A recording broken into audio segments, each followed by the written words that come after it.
ఓం నమో భగవతే శ్రీ రమణాయ. చాలా సంతోషం నాయన. ఆదిశంకరుడు చెప్పినటువంటి కొన్ని విషయాలని ప్రస్తావిస్తూ మహర్షుల వారి దగ్గర ఒక ప్రశ్న తీసుకొచ్చారు. జగత్తు మిథ్య, బ్రహ్మమే సత్యం అన్నారు. కానీ నిద్ర లేచినప్పటి నుంచి జగత్తు కనపడుతుంది కదా, ఇది మిథ్య ఎట్లా అవుతుంది? అంతేకాదు, సర్వం కల్విదం బ్రహ్మ అన్నారు, అంతా బ్రహ్మమే అన్నారు. ఈ రెండు చూడబోతే మింగుడు పట్టలేదు. దాని గురించి కాస్త మీరు వివరిస్తారా అని అడగటం జరిగింది. ఆ రోజుల్లో రమణ మహర్షుల వారిని దర్శించటానికి వచ్చిన వారు ఈ ప్రశ్నలు లేవనెత్తారు. జగత్తు మిథ్య, బ్రహ్మమే సత్యము, సర్వం కల్విదం బ్రహ్మ రెండూ కూడా సత్యమేను.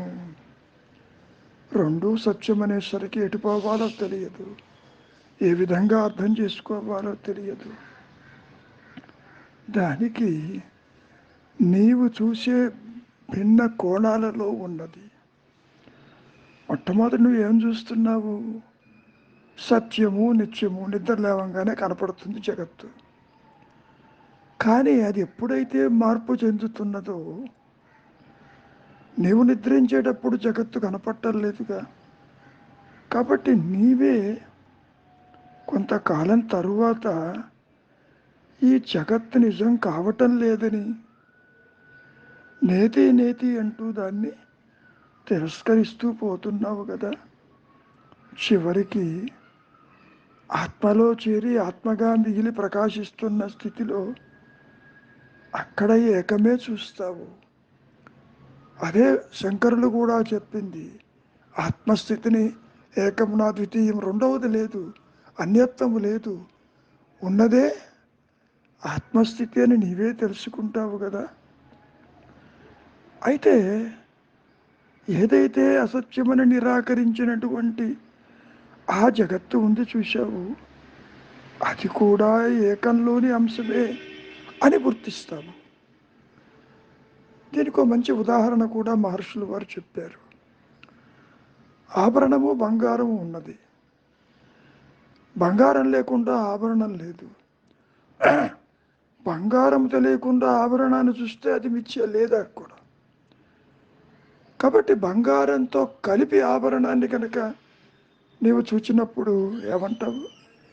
ఆభరణం కూడా బంగారమే అని అంటున్నావుగా. జగత్తు కూడా ఆత్మే, జీవుడు ఆత్మే, సర్వ సృష్టి ఆత్మే అని చెప్పినట్లుగా నీవే అంటున్నావు కదా. ఆభరణాలు మరి బంగారం కాదా మరి? కనుక మూలము తెలియక చూచినప్పుడేమో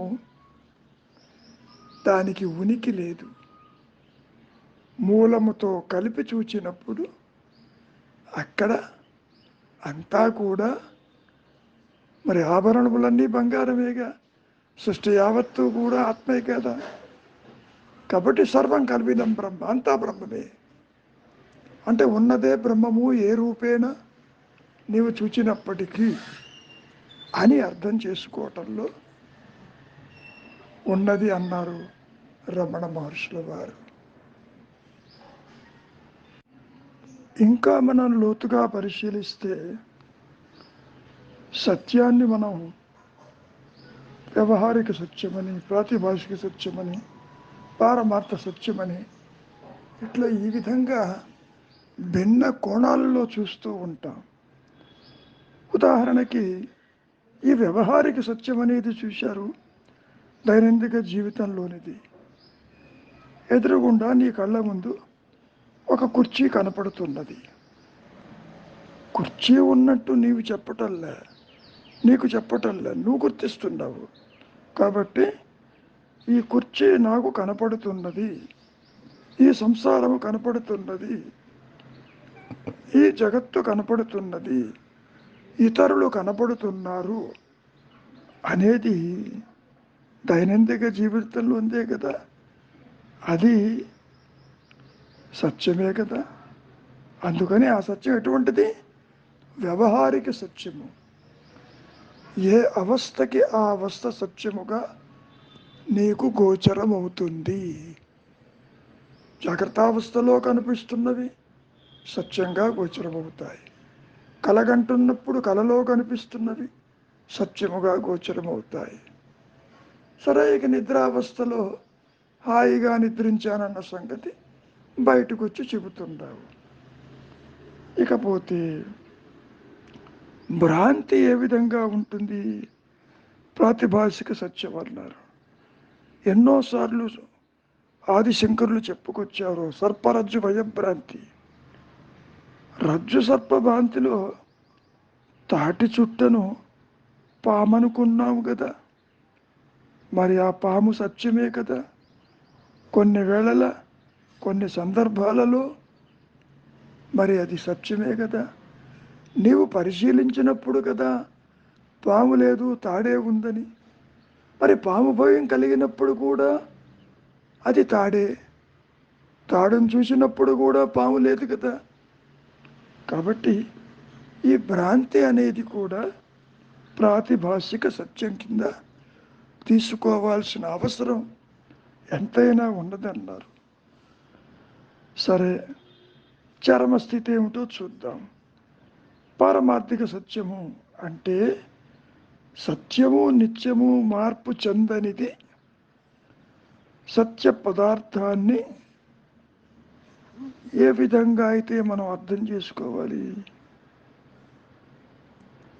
ముఖ్యంగా ప్రాతిభారిక సత్యాలు రెండూను కొందరు నిత్య వ్యవహారంలో మనకు కనపడేది వ్యవహారంగా కూడా ఉన్నది సత్యం కాదని, అది పూర్తిగా మనకు కల్పితమని అంటున్నారు కదా.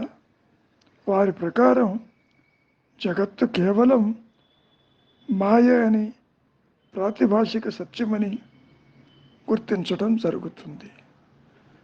ఆదిశంకరులు కూడా ఈ విషయాన్ని ప్రస్తావిస్తూ జగత్తు సత్యమైతే నీవు నిద్రించేటప్పుడు నీ దేహంతో పాటు జగత్తు కనపడాలిగా, అది కనపడటం లేదుగా. మరి ఏ విధంగా అర్థం చేసుకోవాలి? కనుక అది సత్యమైతే ఎప్పుడూ ఒకే రీతిగా ఉండాలిగా, ఆ విధంగా ఉండటం లేదుగా అంటూ చెప్పుకొచ్చారు రమణ మహర్షులు వారు. దేహము నిత్యమైతే నువ్వు దేహాన్ని చూస్తున్నావు జాగ్రత్తావస్థలో, నిజమే. దేహం ఉన్నట్టు దేహం చెప్పటం లేదు, నీవు చెబుతున్నావు. మరి దేహం చెప్పకపోతే చెప్పేదెవరు? నేను చెబుతున్నానంటావు. ఆ నేనుని చూడబోతే మరి ఉన్నదే లేదు కదా. ఉన్నది ఆత్మే. ఆత్మ ఆధారంగానే ఈ అహంకారం అక్కడ ప్రకాశిస్తున్నట్టు కనపడుతుంది. తాడు ఆధారంగా పాము భయం కలిగినట్లు సహజమైనటువంటి ఆత్మస్థితిని ఆధారంగా తీసుకుని నేనంటే దేహం అంటున్నావు. దేహం చెప్పటం లేదు, జగత్తు చెప్పటం లేదు, సంసారం చెప్పటం లేదు. ఇవన్నీ నీ ఆలోచనలు మాత్రమే. ఆలోచన లేని మనస్సు మరి ఆత్మగానే ఉందిగా. ఆత్మని విడిచి మాయ ఎక్కడుంది? నువ్వు విడిగా చూస్తున్నావు మూలము తెలియక. అందుకని ఇది సత్యం అంటున్నావు. అంతకంటే ఏమీ లేదు. సత్యము అంటే ఆదిశంకరులు ఒక సందర్భంలో నిర్వచించారు. పరిణామశీలత లేకుండా ఒకే రీతిగా నిలిచి ఉన్నది మాత్రమే సత్యము, కనపడిపోయేది అసత్యము. వృత్తి క్షీణతలు కలిగింది అసత్యం అంటూ చెప్పుకొచ్చారు. మంచిది, మౌనమే నీ సహజత్వము.